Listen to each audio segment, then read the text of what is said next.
అందరికీ నమస్కారం అండి. నా పేరు నిరోష. నేను నార్మల్ హౌస్ వైఫ్ అండి. సో నా జర్నీ అనేది అంత ఈజీ కాదు అండి. నేను ఈరోజు ఈ పొజిషన్లో ఉండటానికి నా హార్డ్ వర్కింగ్ నేచర్ అండ్ నేను చాలా కన్సిస్టెన్సీగా ఉంటాను అండ్ సెల్ఫ్ కాన్ఫిడెంట్గా ఉంటాను. సో ఈ మూడు నేను ఇంప్లిమెంట్ చేసుకొని ఈరోజు ఈ స్థాయిలో ఉన్నాను. సో దీనికి గాను ఆరాశ్రీ ఇంటర్నేషనల్ ఉమెన్ ఇన్స్పిరేషనల్ అవార్డ్ 2026లో నేను నామినేట్ అయ్యానండి. వన్ మోర్ థింగ్, సెలెక్ట్ కూడా అయ్యాను. సో నేను చాలా హ్యాపీగా ఉన్నాను. ఈ ప్రోగ్రామ్ అనేది మనకి March 14, 2026 ఇంటర్నేషనల్ ఉమెన్స్ డే సందర్భంగా నిర్వహిస్తున్నారు.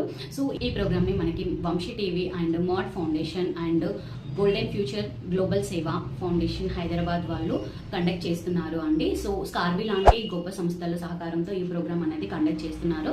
ఇది నాట్ ఓన్లీ అవార్డ్ అండి, ఇది మనకి మన మహిళల్లో ఉన్న ఒక మంచి ప్రతిభను గుర్తించే ఒక గొప్ప వేదిక. సో ఈ వేదికకి మీరు కూడా ఇంట్రెస్ట్ ఉండి అటెండ్ అవ్వాలి అనుకుంటే అటెండ్ అవ్వచ్చు అండి. March 14, 2026 రోజున ఈ ప్రోగ్రామ్ అనేది కండక్ట్ చేస్తున్నారు. సో నేను అటెండ్ అవుతున్నాను, మరి మీరు కూడా రండి. Thank you.